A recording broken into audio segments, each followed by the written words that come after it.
Hello दोस्तों, कैसे हैं आप सभी। मैं मनदीप स्वागत करता हूं आपका हमारे YouTube channel study with Mandeep में। तो दोस्तों, अगर आप हमारे यूट्यूब चैनल पर पहली बार विजिट कर रहे हैं तो इसे सब्सक्राइब जरूर कीजिए और अपने दोस्तों के साथ शेयर कीजिए। तो देखिए, आज हम डिस्कस करेंगे गुप्त साम्राज्य के बारे में कि गुप्त साम्राज्य का संस्थापक कौन था, इसका प्रतापी राजा कौन था। इसके बारे में जो जितनी भी जो विषय हैं वो आज हम डिस्कस करेंगे। गुप्त साम्राज्य का उदय 3री शताब्दी के अंत में प्रयाग के निकट कौशाम्बी में हुआ था। मतलब कि जो गुप्त साम्राज्य था उसका उदय कौन सी शताब्दी के अंदर हुआ? 3री शताब्दी के अंदर। कहाँ हुआ? प्रयाग के निकट कौशाम्बी में हुआ था। संभवतः गुप्त लोग कुषाणों के सामंत थे। मतलब जो गुप्त लोग थे वे कुषाणों के क्या थे? सामंत थे या उनकी सेवा करने वाले थे। गुप्त वंश का संस्थापक कौन था? श्रीगुप्त। गुप्त वंश का संस्थापक कौन था? श्रीगुप्त।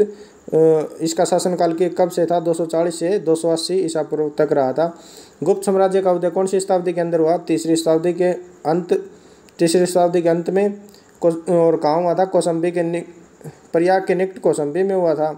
और गुप्त वंश का संस्थापक कौन था? श्रीगुप्त गुप्त वंश का संस्थापक था। और श्रीगुप्त का जो शासनकाल था वो कितना कब से कब तक था? 240 से 280 ईसा पूर्व ईस्वी तक था। श्रीगुप्त का उत्तराधिकारी कौन था? घटोत्कच।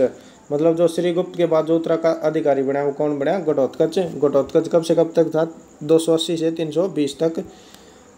आगे देखिए, गुप्त वंश का प्रथम महान सम्राट चंद्रगुप्त प्रथम था। यह 320 ईस्वी में गद्दी पर बैठा। इसे लक्ष्मी राजकुमार देवी से विवाह किया। मतलब जो गुप्त वंश का सबसे जो महान शासक हुआ था, गुप्त वंश का प्रथम महान शासक कौन था? चंद्रगुप्त प्रथम। और ये कब गद्दी पर बैठा? 320 ईसा पूर्व ये गद्दी पर बैठा। और इसने लक्ष्मी राजकुमारी कुमार देवी से क्या किया था? विवाह किया था। और इसने महाधिराज की उपाधि धारण की। क्या दोस्तों, गुप्त वंश का जो प्रथम महान सम्राट था वो कौन था? चंद्रगुप्त प्रथम। और कब गद्दी पर बैठा? 320 ईसा पूर्व गद्दी पर बैठा। लक्ष्मी राजकुमारी कुमार देवी से इसने शादी की और महाधिराज की उपाधि इसने धारण की। आगे देखिए, गुप्त संवत 319 20 ईस्वी की शुरुआत चंद्रगुप्त प्रथम ने की थी। मतलब जो गुप्त संवत है उसकी शुरुआत किसने की थी? चंद्रगुप्त प्रथम ने गुप्त संवत की शुरुआत की थी। चंद्रगुप्त प्रथम का उत्तराधिकारी समुद्रगुप्त हुआ जो 335 ईस्वी में राजगद्दी पर बैठा। मतलब जो चंद्रगुप्त प्रथम का उत्तराधिकारी, चंद्रगुप्त प्रथम के बाद कौन बना? समुद्रगुप्त उत्तराधिकारी बना। वो कब गद्दी पर बैठा? 335 ईस्वी में राजगद्दी पर बैठा। इसने आर्यवर्त के 9 शासकों को और दक्षिणावर्त के 12 शासकों को पराजित किया। मतलब समुद्रगुप्त ने आर्यवर्त के 9 शासक और दक्षिणावर्त के 12 शासकों को हरा दिया। इन्हीं विजयों के कारण इसे क्या कहा गया? भारत का नेपोलियन। समुद्रगुप्त को क्या कहा जाता है? भारत का नेपोलियन कहा जाता है।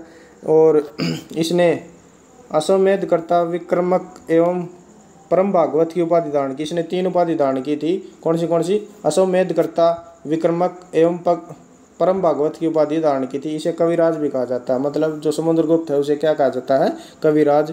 और इसके कवि होने का जो संकेत है वो कैसे मिला था? क्योंकि जो इसके सिक्के थे उन पर इसकी वीणा बजाते हुए चित्र मिला था, जिसके कारण ये पता लगा था कि जो समुद्रगुप्त है वो कवि था। आगे देखिए, या संगीत प्रेमी था। समुद्रगुप्त विष्णु का उपासक थे। मतलब जो समुद्रगुप्त थे वो भगवान विष्णु की पूजा करते थे या उसे मानते थे। समुद्रगुप्त संगीत प्रेमी था। ऐसा अनुमान है कि सिक्कों पर ये हमने बता दिया कि वीणा बजाते हुए उनका मिला। मतलब संगीत प्रेमी उनका होने का जो संकेत मिला है वो कैसे मिला है कि वे सिक्कों पर वीणा बजाते हुए उनके चित्र मिले हैं। समुद्रगुप्त का दरबारी कवि हरिसेन था। इसने इलाहाबाद प्रशस्ति लेख की रचना की। मतलब समुद्रगुप्त का जो दरबारी कवि था कौन था? हरिसेन था। और उसने क्या किया है? इसने इलाहाबाद का जो प्रशस्ति अभिलेख है उसकी रचना इसके द्वारा की गई। किसके द्वारा? हरिसेन के द्वारा। परम भागवत की उपाधि धारण करने वाला प्रथम गुप्त शासक समुद्रगुप्त था। मतलब कि जो परम भागवत की उपाधि धारण करने वाला प्रथम गुप्त शासक कौन था? समुद्रगुप्त। गया एवं नालंदा से मिले 2 ताम्र अभिलेख से समुद्रगुप्त को परम भागवत कहा गया है। आगे देखिए, समुद्रगुप्त का उत्तराधिकारी चंद्रगुप्त सेकंड हुआ जो 380 ईस्वी में राजगद्दी पर बैठा। इसे शासनकाल में चीनी बौद्ध यात्री फाहियान आया था। मतलब चीनी बौद्ध यात्री फाहियान किसके शासनकाल के अंदर आया था? चंद्रगुप्त सेकंड के अंदर। ये डायरेक्ट पूछ लिया जाता है कि दोस्तों चीनी यात्री फाहियान किसके समय में भारत आया था? चंद्रगुप्त सेकंड के समय में भारत आया था। और चंद्रगुप्त सेकंड किसका उत्तराधिकारी था? समुद्रगुप्त का उत्तराधिकारी था। गद्दी पर कब बैठा? 380 ईस्वी में राजगद्दी पर बैठा। आगे देखिए दोस्तों, शकों पर विजय के उपलक्ष्य में चंद्रगुप्त सेकंड ने चांदी के सिक्के चलाए। मतलब जब शकों पर विजय कर ली चंद्रगुप्त ने सेकंड ने, तो कौन से सिक्के चलाए? चांदी के सिक्के चलाए। चंद्रगुप्त सेकंड ने विक्रमादित्य की उपाधि धारण की। यह उपाधि इससे पूर्व 57 ईसा पूर्व में उज्जैन के शासक ने भी पश्चिमी भारत के शकों को मतलब कि क्या है, चंद्रगुप्त सेकंड ने विक्रमादित्य की उपाधि धारण की। और विक्रमादित्य की उपाधि कब धारण की जाती थी? जब शकों पर विजय पा ली जाती थी। शकों पर विजय पाने पर उज्जैन के शासक ने भी ये उपाधि धारण की थी। जब 57 ईसा पूर्व क्या चला था? विक्रम संवत भी इसी कारण चला था कि शकों पर विजय पाई गई थी 57 ईसा पूर्व, तभी इसी कारण क्या चला था? हमारा विक्रम संवत चला था। आगे देखिए, साब चंद्रगुप्त सेकंड का राज्य कवि था। चंद्रगुप्त सेकंड के समय में पाटलिपुत्र एवं उज्जैनी विद्या का प्रमुख केंद्र थे। मतलब जो साब था वो चंद्रगुप्त का क्या था? राज्य कवि था। चंद्रगुप्त सेकंड के समय में जो शिक्षा के प्रमुख केंद्र कौन से थे? पाटलिपुत्र और उज्जैनी शिक्षा के प्रमुख केंद्र थे। अनुश्रुति के अनुसार चंद्रगुप्त सेकंड के दरबार में 9 विद्वानों की एक मंडली निवास करती थी। मतलब कि ऐसा सुना जाता है कि जो चंद्रगुप्त सेकंड के दरबार में 9 विद्वान होते थे। कौन जिन्हें नवरत्न कहा जाता था। कौन से होते थे? महाकवि कालिदास के अतिरिक्त इन्हें धन्वंतरी, सपनक, जो फलित ज्योतिषी के विद्वान थे। अमर सिंह कोशाकार थे। मतलब जो लेखा कोश का मतलब कि धन का जो कार्य देखते थे। शंकु वस्तुकार थे। वेताल भट्ट घटपरक, वरामीर ये खगोल वैज्ञानिक एवं वीररुचि जैसे विद्वान भी थे। चंद्रगुप्त सेकंड का सांधिविग्रिक सचिव वीरसेन सेव मालवी था। मतलब जो उनका सांधिविग्रिक सचिव था, सेक्रेटरी था, वो कौन था? वीरसेन सेव मतालवी था, जिससे शिव की पूजा के लिए उदयगिरी पहाड़ी पर एक गुफा का निर्माण करवाया था। मतलब इसने शिव की पूजा के लिए उदयगिरी पहाड़ी पर एक गुफा का निर्माण करवाया। वीरसेन व्याकरण, न्याय, मीमांसा एवं शब्द का प्रकांड पंडित तथा एक कवि था। जो वीरसेन था वो क्या था? व्याकरण और न्याय, मीमांसा एवं शब्द का प्रकांड पंडित और एक कवि था। आगे देखिए, चंद्रगुप्त सेकंड का उत्तराधिकारी कुमारगुप्त फर्स्ट या गोविंद गुप्त हुआ। मतलब जो चंद्रगुप्त सेकंड का उत्तराधिकारी कौन बना? कुमारगुप्त फर्स्ट या गोविंद गुप्त। मतलब या तो कुमारगुप्त, उसी का नाम क्या था? गोविंद गुप्त। और जो चंद्रगुप्त सेकंड था ये किसका उत्तराधिकारी था? ये समुद्रगुप्त का उत्तराधिकारी था। नालंदा विश्वविद्यालय की स्थापना किसने की थी? कुमारगुप्त ने की थी। कुमारगुप्त का ही दूसरा नाम क्या था? गोविंद गुप्त। कुमारगुप्त फर्स्ट का उत्तराधिकारी सकंदगुप्त हुआ। कुमारगुप्त का उत्तराधिकारी कौन हुआ? सकंदगुप्त ने गिरनार पर्वत पर स्थित सुदर्शन झील का पुनर्निर्माण किया। मतलब कि उसे पुनर्निर्माण किसने करवाया? सकंदगुप्त ने गिरनार पर्वत के ऊपर जो सुदर्शन झील है उसका पुनर्निर्माण या पुनर्निरोध किसने करवाया था?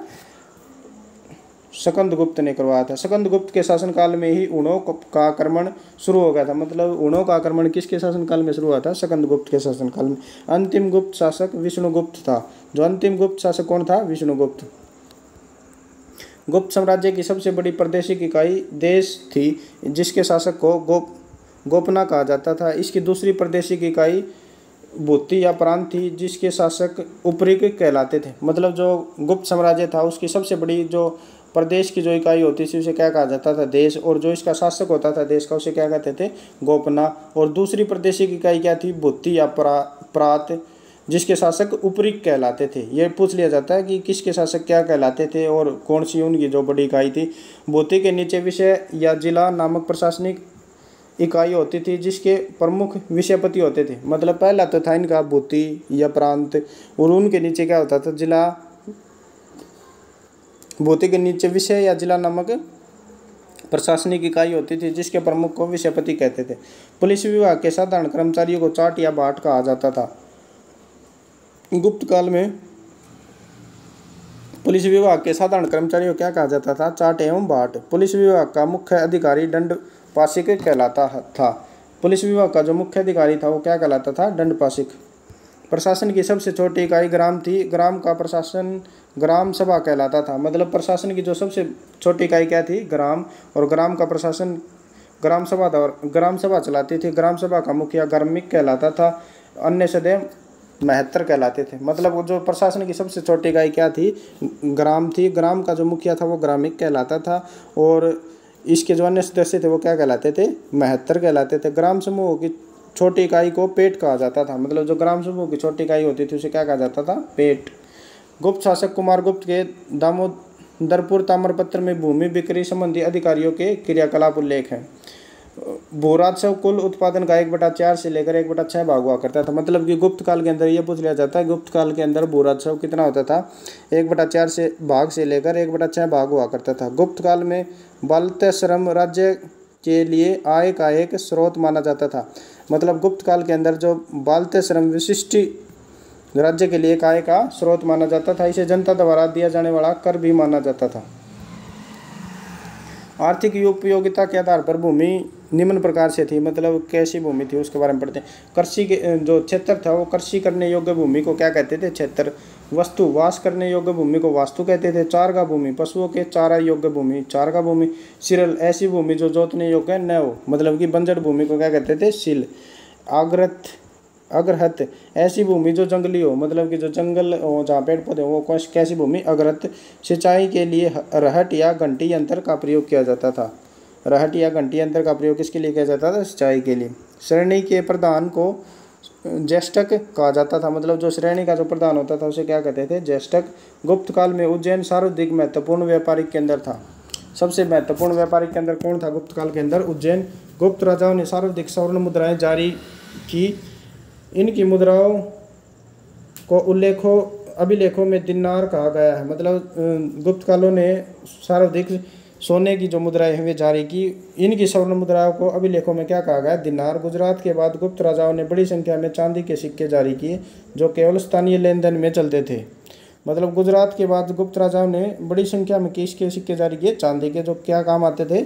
सामान्य लेन देन, स्थानीय लेन देन के लिए काम आते थे। ये गुप्तकालीन प्रसिद्ध मंदिर हैं। विष्णु मंदिर तिगवा मध्य प्रदेश के अंदर, शिव मंदिर भुमरा मध्य प्रदेश के अंदर, और पार्वती मंदिर नायना कुठार मध्य प्रदेश के अंदर, दशावतार मंदिर देवगढ़ उत्तर प्रदेश के अंदर, शिव मंदिर खो मध्य प्रदेश के अंदर, लक्ष्मण मंदिर कहाँ है? भीतरगांव कानपुर उत्तर प्रदेश के अंदर। कायस्थ, आगे देखिए, कायस्थों का सर्वप्रथम वर्णन याज्ञवल्क्य स्मृति में मिलता है। जाति के रूप में कायस्थों का सर्वप्रथम वर्णन ओस्मान स्मृति में मिलता है। विंध्य जंगल में सबर जाति के लोग अपने देवताओं को मनुष्य का मांस चढ़ाते थे। मतलब कि विंध्य जंगल में सबर जाति के जो लोग थे वे अपने देवताओं को किसका मांस चढ़ाते थे? मनुष्य का मांस चढ़ाते थे। पहली बार किसी के सती होने का प्रमाण 510 ईस्वी के भानुगुप्त के एर्णाभिलेख में मिलता है। मतलब कि पहली बार किसी महिला के जो सती होने का जो परिणाम है वो 510 ईसा पूर्व भानुगुप्त के एर्णाभिलेख के अंदर मिलता है। इसमें किसी भोजराज की मृत्यु पर उसकी पत्नी सती हो गई थी। मतलब जो सती का जो पहला परिणाम है वो किसके? भानुगुप्त के एर्णाभिलेख के अंदर मिलता है। और कैसे मिलता है कि कोई भोजराज नाम का जो व्यक्ति है उसकी मृत्यु हो गई और उसके पति सती होने का उल्लेख इसके अंदर मिलता है। गुप्त काल में वेश्यावृत्ति करने वाली महिलाओं को गणिक कहा जाता है तथा वर्द वेश्याओं को कटनी कहा जाता है। मतलब कि जो महिलाएं वेश्यावृत्ति करती थी उन्हें क्या कहा जाता था? गणिका। और जो वर्द वेश्या होती थी उन्हें क्या कहते थे? कुटनी। आगे देखिए, गुप्त सम्राट वैष्णव धर्म के अनुयायी थे तथा उन्होंने इसे राजधर्म अपनाया। मतलब कि जो गुप्त सम्राट थे वे भगवान विष्णु के अनुयायी थे और उन्होंने इसे राजधर्म अपनाया। विष्णु का वाहन गरुड़ गुप्त साम्राज्य का गुप्त का राजचिन्ह था। मतलब कि जो भगवान विष्णु का जो वाहन होता गरुड़ वो गुप्तों का क्या था? राजचिन्ह है। मतलब ये पूछ ले कि गुप्तों का राजचिन्ह क्या था? गरुड़। गुप्त काल में वैष्णव धर्म संबंधित सबसे महत्वपूर्ण अवशेष देवगढ़ का दशावतार मंदिर है। मतलब कि गुप्त काल के अंदर जो वैष्णव धर्म से संबंधित सबसे महत्वपूर्ण अवशेष कौन सा है? देवगढ़ का जो दशावतार मंदिर है वो सबसे महत्वपूर्ण अवशेष है। यह बेतवा नदी के तट पर है। जो मंदिर है ये कहाँ है? बेतवा नदी के तट पर है। अजंता में निर्मित कुल 29 गुफाओं में वर्तमान में केवल 6 ही शेष है। मतलब कि जो अजंता के अंदर 29 गुफाएं हैं उनमें से केवल 6 ही गुफाएं शेष बची हुई हैं, जिनमें से 16 और 17 ही गुप्त काल की है। मतलब कि 29 गुफाएं हैं, 6 बची हुई हैं, 16 17 जो नंबर की जो गुफा है वो किसकी है? गुप्तकालीन है। मतलब गुप्त काल के समय की है। इसमें 16 संख्या में उत्तीर्ण मरणासन राजकुमारी का चित्र प्रशंसनीय। मतलब जो 16 नंबर की गुफा है उसके अंदर क्या है? मरणासन राजकुमारी का चित्र है, प्रशंसनीय। प्रशंसनीय है, मतलब कि बना हुआ है, प्रशंसा के योग्य है। 16 के अंदर किसका? मरणासन राजकुमारी का चित्र। गुफा संख्या 17 में चित्रकला कहा गया है कि इस चित्रकला में बुद्ध के जन्म, मतलब कि जो गुफा नंबर 17 है उसके अंदर क्या कहा गया है? चित्रशाला कहा गया है। यह चित्रशाला बुद्ध के जन्म, जीवन, महानिष्कर्षण, महापरिणम, मतलब कि बुद्ध के जो जीवन की जो घटनाएं हैं उनका जन्म, मृत्यु और ज्ञान प्राप्ति, गृह त्याग के बारे में चित्र उत्कर्ष है, मतलब चित्र छपे हुए हैं। अजंता की गुफाएं बौद्ध धर्म की महायान शाखा से संबंधित है। जो अजंता की जो गुफाएं है वो बौद्ध धर्म की कौन सी शाखा से संबंधित है? महायान शाखा से संबंधित है। गुप्त काल में निर्मित अन्य गुफा बाघ की गुफा है, जो बाघ नामक स्थान पर विंध्य पर्वत को काटकर बनाई गई है। गुप्त काल के समय में निर्मित गुफा बाघ की गुफा है। बाघ की गुफा है जो बाघ नामक स्थान पर विंध्य पर्वत को काटकर बनाई गई थी। गुप्त काल में विष्णु शर्मा द्वारा लिखित गुप्त काल में विष्णु शर्मा द्वारा लिखित पंचतंत्र संस्कृत को संसार का सर्वाधिक प्रचलित ग्रंथ माना गया है। बाइबल के बाद इसका दूसरा स्थान है। मतलब ये क्या कह रहा है कि जो गुप्त काल में विष्णु शर्मा द्वारा लिखित पंचतंत्र को संसार का सर्वाधिक प्रचलित ग्रंथ माना गया है।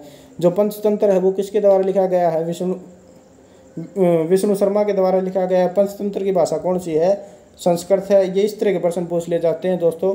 और संसार का सर्वाधिक प्रचलित ग्रंथ माना जाता है बाइबल के बाद, मतलब ये दूसरे नंबर का सबसे प्रचलित ग्रंथ माना जाता है। इसे 5 भागों के अंदर बांटा गया। मित्रभेद, मित्रलाभ, संधि विग्रह, लब्ध प्राण और अपरि अक्षय। आर्यभट्ट ने आर्यभट्टियम एवं सूर्य सिद्धांत नामक ग्रंथ लिखे। जो आर्यभट्ट थे उन्होंने कौन से ग्रंथ लिखे हैं? आर्यभट्टियम एवं सूर्य सिद्धांत नामक ग्रंथ लिखे। उसने सूर्य ग्रहण एवं चंद्र ग्रहण के वास्तविक कारण बताए हैं। मतलब आर्यभट्ट ने सूर्य ग्रहण और चंद्र ग्रहण का जो साइंटिफिक कारण है, वास्तविक कारण है, वो बताए हैं। आर्यभट्ट पहला भारतीय नक्षत्र वैज्ञानिक थे जिन्होंने घोषणा की कि पृथ्वी अपनी धुरी पर घूमती है। मतलब कि आर्यभट्ट ऐसे पहले भारतीय नक्षत्र वैज्ञानिक थे जिन्होंने घोषणा कर दी थी कि जो पृथ्वी है अपनी धुरी पर घूमती है। आगे देखिए, वराहमिहिर ने व्रत संहिता, पंच सिद्धांत, ब्राजक और लघु जातक की रचना की है। व्रत संहिता में नक्षत्र विद्या, वनस्पति शास्त्र, प्राकृतिक इतिहास और भौतिक भूगोल के विषयों पर चर्चा की गई है। ब्रह्मगुप्त ने इस युग के महान नक्षत्र वैज्ञानिक एवं गणितज्ञ थे। जो ब्रह्मगुप्त थे वे भी इस गुप्त काल के थे महान नक्षत्र वैज्ञानिक एवं गणितज्ञ थे। उसने यह घोषणा की कि न्यूटन के सिद्धांत की पूर्व कल्पना कर ली। प्रकृति के नियम के अनुसार सभी वस्तुएं पृथ्वी पर गिरती हैं, क्योंकि पृथ्वी स्वभाव से ही सभी वस्तुओं को अपनी ओर आकर्षित करती है। ये इस हिस्ट्री के लिए इम्पोर्टेंट नहीं है दोस्तों। गुप्त काल के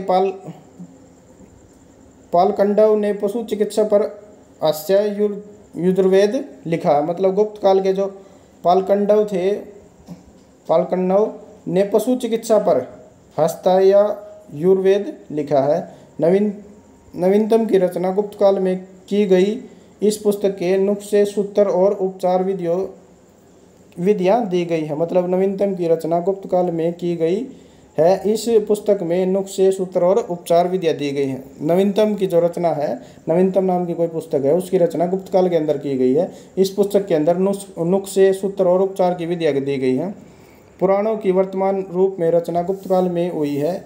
इसमें ऐतिहासिक परंपराओं का उल्लेख है। मतलब जो पुराण है उनकी जो रचना है वर्तमान रूप में रचना जो है, वर्तमान रूप में जो पुराण मिलते हैं उनकी रचना गुप्त काल में हुई है। इसमें ऐतिहासिक परंपराओं का उल्लेख भी। संस्कृत गुप्त राजाओं की शासकीय भाषा थी।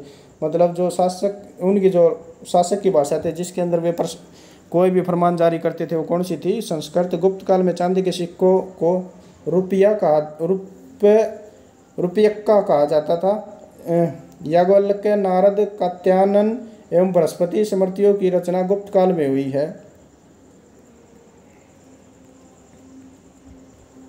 आगे देखिए दोस्तों, गुप्तकालीन मंदिर बनाने की कला का जन्म गुप्त काल में हुआ। त्रिमूर्ति की अवधारणा का विकास गुप्त काल में हुआ। गुप्त वंश के शासकों ने मंदिर एवं ब्राह्मणों को अधिक ग्राम अनुदान किए। मतलब मंदिर बनाने की कला का जन्म, जो मंदिर बनाने शुरू हुए वो कब हुए? गुप्त काल के अंदर। त्रिमूर्ति की अवधारणा का विकास भी गुप्त काल के अंदर हुआ। गुप्त वंश के शासकों ने ब्राह्मणों को गुप्त वंश काल के शासकों ने मंदिर एवं ब्राह्मणों को सबसे अधिक ग्राम अनुदान की। मतलब कि जो गुप्त वंश के शासक थे उन्होंने ब्राह्मणों के लिए मंदिर बना ब्राह्मणों के लिए गांव और ब्राह्मणों और मंदिर बनाने के लिए गांव सबसे ज़्यादा दान किए। गुप्तकालीन लौकिक साहित्य की संरचना के लिए स्मरणीय भास 13 नाटक इसी कला में शूद्रक, ये इंपॉर्टेंट नहीं है। कालिदास की कृति अभिज्ञान शकुंतलम, राजा दुष्यंत एवं शकुंतला की प्रेम कथा। मतलब ये पूछ लिया कि कालिदास की कृति क्या है। अभिज्ञान शकुंतलम किसकी रचना है? कालिदास की। और अभिज्ञान शकुंतलम के अंदर क्या वर्णन है? राजा दुष्यंत एवं शकुंतला की प्रेम की कथा है। कालिदास की जो कृति है अभिज्ञान शकुंतलम, उसके अंदर किसका वर्णन है? राजा दुष्यंत एवं शकुंतला की प्रेम कथा का वर्णन है। द्वितीय भारतीय रचना जिसका अनुवाद यूरोपीय भाषाओं में हुआ है, ऐसी प्रथम रचना है भगवत गीता। मतलब कि जो ये कालिदास की अभिज्ञान शकुंतलम है, ये द्वितीय भारतीय रचना है जिसका अनुवाद यूरोपीय भाषाओं के अंदर हुआ है। पहली ऐसी रचना कौन सी है? भगवत गीता है, जिसका क्या है? अनुवाद यूरोपीय भाषाओं के अंदर हुआ है। सांस्कृतिक उपलब्धियों के कारण गुप्त काल को भारतीय इतिहास का स्वर्ण युग कहा जाता है। ये इंपॉर्टेंट क्वेश्चन है कि भारतीय इतिहास का स्वर्ण युग किस काल को कहा जाता है? गुप्त काल को कहा जाता है। नगरों का क्रमिक पतन गुप्त काल की महत्वपूर्ण विशेषता है। नगरों का जो क्रम अनुसार पतन है वो किस काल की विशेषता है? गुप्त काल की। तो दोस्तों ये था हमारा गुप्त काल। और लगातार हमारे यूट्यूब चैनल से जुड़े रहने के लिए study with Mandeep YouTube channel को सब्सक्राइब कीजिए और अपने दोस्तों के साथ शेयर कीजिए। जय हिंद, जय भारत दोस्तों।